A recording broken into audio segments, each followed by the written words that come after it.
We are back for season 2, which it's so funny. It's season 2, but season 1 was 250 something episodes, but whatever, we're back. It's season 2. It's been a minute, obviously. I did say when we concluded season 1 that I was going to take a break, a little unsure what that break was going to look like, but basically I took spring, summer off. We're coming back, and I have just so much I want to share with you. So what's going to be new is looking back, we'll do a little bit less interviews than before. I know everyone really loves those. They love hearing other artists' stories. I will do some interviews here and there, as I mentioned, but the real focus is going to be now on solo episodes, specifically around growing your business and making real sustainable income. And I will still supplement with interviews. There are 200 something interviews for you to go back and listen to. I'll do some of those rewind episodes every now and again. And what I think is going to be really great is you can listen to an interview, you can listen to another artist's story, but then pair it with these solo episodes that I'm going to be doing weekly that dive into the how and, really practical advice and takeaways and things you can walk away and say, great, I can implement that right now. Because I always think about, what do I like to read? What do I like to listen to? I like things where I walk away and I'm like, great, I have a workbook of things I can do. I have one tip I can implement today. And that's what I really want this to feel like. I want them to feel like bite-size bits of information that will really take your business to the next level. So where did this idea come from? Well, as I was listening to old episodes during the break and listening to kind of those rewind episodes I was doing of your favorite interviews, I noticed that so many of the interviews started the same way. So many artists were saying, well, I always created, I was always an artist, I was always a creative, but it wasn't a sustainable career. So I majored in graphic design. So I became an interior designer. So I went down this other path completely and, went corporate for a really long time and then later found artwork. And I noticed that that was the most common response. And there's a reason this exists. And a lot of those artists then went on to build obviously successful, amazing art careers, but they just started later than they would have if they had really believed in themselves to begin with. But I realized there's just still this belief of the starving artist, and I think it's changing, and I think we're seeing more and more artists really succeed. But I feel like as an artist myself, as a gallery owner, and as a business coach, I personally myself have seen success in my own art career, but also have worked with numerous artists who are just breaking the boundaries of what they thought they could do, what they thought they could make. They're spending more time with their families while also making more than they ever did at their jobs before. And that's when I see that pattern again and again, it's something I feel like I have to share. But I also understand people need the resources to be able to get there, because I'm a big proponent on, we're not just going to quit our jobs, jump both feet in and hope for the best. I want you to have a plan. I want you to be making sustainable income before we do anything drastic. So what I want this podcast to be is little bite-sized takeaways that you can start implementing right away. I want to break down the starving artist mantra because I just want it out of our vocabulary. And I really want us to get out of that mindset and into action. But where I want to start today is really my story, or at least part of my story, and how it relates to I also was caught up in the starving artist mindset. And so what I mean by that is when I went to college, I decided to double major in business and studio art. But here's how I actually got there. So I was selling my art in high school. I was doing, for being in high school and living in my parents' house, having kind of no overhead, doing well. Obviously different when you have to pay a mortgage or rent or whatever, but still, I was selling my art in high school, was selling my art in college, but when I got to college, I was pretty dead set on just doing a business major. And lucky for me, my advisor at the time was an art history professor, and he really pushed me to consider the major. And I kept being like, oh, I'll just minor, I love art, I'll take classes. But as time progressed, it became very apparent. One, I was taking enough of these classes for fun. I was going to have the credits probably to double major, but also it was just what I loved. And I was learning so much more in these classes about who I was and how to be creative. And then I was pulling what I was learning in those classes into all of my other business classes. And so it was just interesting to say that I still chose business in the end because it felt safe. And I think that's something that's really reasonable, and I think a lot of other people still feel that way today. Now, I want to caveat all of this with saying that if you have the opportunity to minor in business, take a couple of core business classes, or even major in business if that's your path, alongside anything creative, and we're just talking obviously college in the context of college, but even outside of that, in general, if you have the opportunity to learn the basics of business, it will really, really, really help your career. So I'm definitely not regretful of doing that. This is just all to say that I also was fearful of what my art career was going to look like. So fast forward, senior year, I did choose to double major. I was coming up on the end of the year, and I had this amazing professor. We always did like the coolest projects. But the project this day was a TED Talk assignment, and it was, you can write about whatever you want, basically. And I had prepared something like pretty boring. I was not very invested in it. And I walked into class that day with my notes. I was prepared to do my little thing, get up and talk. And I wasn't a great public speaker, so I was pretty nervous. I got up there and I literally flipped my notes over and I showed the class. I go, I wrote this entire TED Talk on this person. I'm not interested. I want to talk about what I want to talk about today, and it's, I need your advice. I am between following my dream, so to speak, and being a full-time artist and doing my own thing, or I have this kind of safe other internship opportunity that I can take, and I don't know which one to do. It was at a magazine, so it was creative, but it was kind of like, okay, that'll scratch that itch. I took the piece of paper, I flipped it over, so on the back of all my notes, and I did a little T-chart, yes, no, should I be an artist or should I work at this magazine? I kind of laid out all the points, but I was thinking every single student in that class except for one voted for me to follow my dreams and be an artist. And it's just so interesting because I think it's easier for people to cheer you on than it is for you to like see that in yourself. But I went on, I worked at the magazine. I didn't do the thing I should have done, but it was always in the back of my mind. I worked at this magazine, was a 6-month internship program, but obviously you have to sign a year lease. So I'm in a year lease. The 6-month internship program comes to an end. I do not get offered a job and I had to figure out what to do. And I was selling a lot of my own artwork. I was working with 2 women who had an arts management company, so they would help artists get organized, and they didn't want to do it anymore and kind of passed it on to me. I saw the vision. I go, I'm not that organized. This isn't going to be arts management.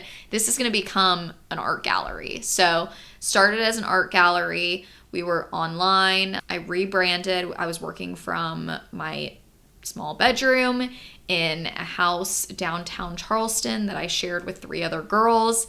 Later, finally could afford an office space that was essentially a closet that I hung curtains around a painting of the ocean in, which I should show pictures of that, so that I felt like I had a window.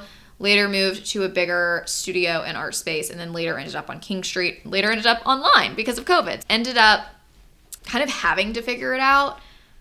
But then I realized so many artists could learn from my experience, everything I kind of learned along the way, started coaching, started selling my own artwork, and here we are. But what's all this to say? It's all to say that I didn't really believe in myself, and you might be feeling that right now. This is my flip the paper over moment. I am voting for you, but clearly don't be like me. Like, it took no options for me to actually jump in.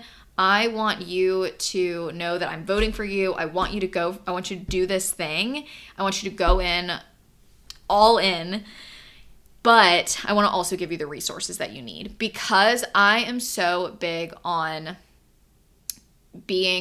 jumping in when you're prepared. I'm not going to tell you to quit your job. I'm not going to tell you to, you need to be full-time tomorrow. I am a safety net kind of girl. Like, I would love for you to be able to grow this strategically. I would love for you to be able to put food on the table while you're doing it. And so we're going to build, I'm going to give you tactical advice each week. If you're ready to make the leap, make the leap. If you're like, this is great, I can grow alongside my business, we're here for that too. So my advice for you for today is just start. I want you to have that mindset throughout this entire call. So that's my story, but let's talk about where the starving artist myth comes from as a whole. Well, first off, and I can say this from, being in art school myself, I think a lot of art school philosophy kind of treats commerce as betrayal of the work. You either need to be in galleries and they kind of handle all that for you, or it's just kind of like why are you marketing this? Like, it just, there's sort of kind of an ickiness around it. And I think there's like almost this romanticized struggle narrative that gets rewarded often in the art world. And I'm here to just break that. Like, we got to start putting our marketing hats on. We got to start putting our business hats on. I now sell my own artwork. I own a gallery, and I'm here to coach you and tell you that I'm not here to gatekeep information. Like, if you want to really sell your artwork, we're going to figure out a path that works for you. It might be galleries. It might be, doing a lot of the marketing yourself. It might be some mix of the both. But I don't want you to think that, it's going to be so hard and that the starving artist myth is true, because I'm seeing day after day that it's increasingly becoming less the case. So what it's going to cost you if you don't start to think this way, you're not going to start soon enough. You're going to be underpricing because you're desperate to sell and you're not pricing from value. And all of that is compounding. That's lost years, lost income, lost momentum, lost confidence. And what I want you to have is I want you to just start. I want you to have that confidence in yourself, because that will lead to other people having confidence in you as well. So what I believe, I don't think money and art are enemies. I think you can be an incredibly creative person while also making money. One, because it takes money to make artwork. It takes money to live. And the only way truly for this to be sustainable is for you to make ends meet. And maybe way more than that. I also know that a large percentage of my listeners are women, and it is proven that when women make more money, communities just do so much better. And shout out to the men that listen to, y'all are great. But like, the stats around women making a lot of money is that they improve their communities, they give back, like, great stuff happens. I want you guys to make a lot of money.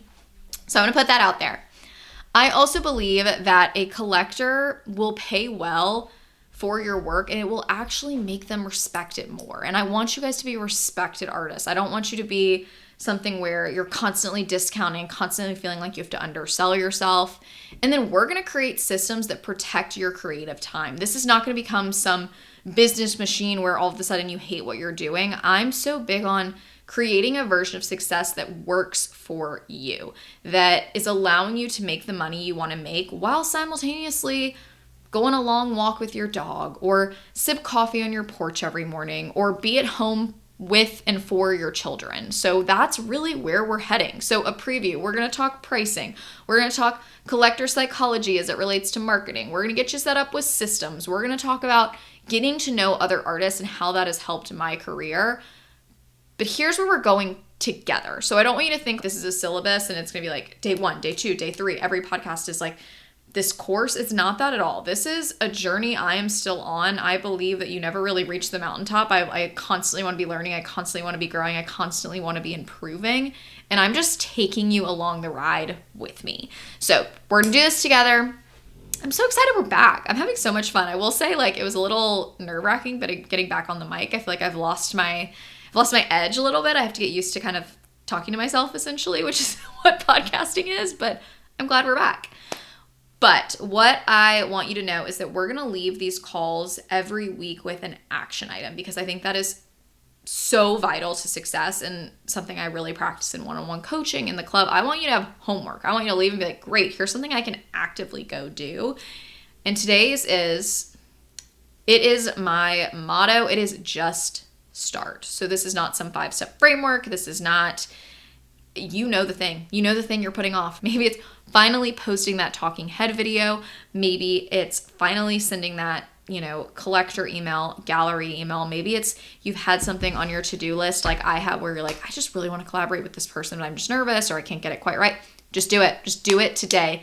Launch the website, tell people it exists, send the email, touch base with your email list, make an email list. I don't know where you are as you're listening today, what exactly it is that's in your head that you're thinking about, but there is something when I said just start, just do the thing that came to mind. Do it today. And if it takes a little more time, do it tomorrow. But do it, because that momentum is going to lead you into everything else that you do. And I truly believe that is the motto. I am the queen of just start, because I have learned so much more in making mistakes, pivoting, learning along the way than learning myself to the point of stagnation. And I've seen a lot of people do that. They're like, well, I'll just read one more book. I'll just get this much closer. I'll just redo my marketing and my branding one more time. It's not about that. I love looking back at old stuff where I'm like, wow, that was ugly, or wow, that was not done very well, or wow, that could have been phrased better, or I could have spoken better. Like, that means I'm growing. But it also shows that I did the thing. I sent out the thing with the typo even though I didn't mean to, versus waiting 6 more weeks to send it. So your advice where I'm leaving you today is just start. Just start, and just start believing in yourself. Let's get rid of the starving artist mindset. You're going to make a lot of money this year. We got a few months left. We're heading into holiday season. We're going to do the thing, and I'm excited. I'm excited to do it along with you. I'm excited you're here. So, what can you do today? 1, subscribe to this podcast so you never miss an episode. It also really helps the podcast grow. So that's like a little free thing that really can be helpful for you so you never miss an episode, but is actually vitally important for me, and I would appreciate it so much, and it takes 1 second of your time. So subscribe to this and send it to a friend, to another artist, somebody who you want to take along on this journey with you, because we are way more likely to reach our goals if we, 1, write them down, 2, tell someone else about them, and like, I'm just going to add in have an accountability partner. So share it with a friend or multiple friends, and DM me, tag me, let me know if you're listening. Head to the Art Coaching Club on Instagram and let me know what you're up to. I'm so glad that we're back, and I'm excited to dive into it. I can't believe I'm talking to myself again, but here we are. So I hope you have a great week, and I'll be back next time. Talk to you then.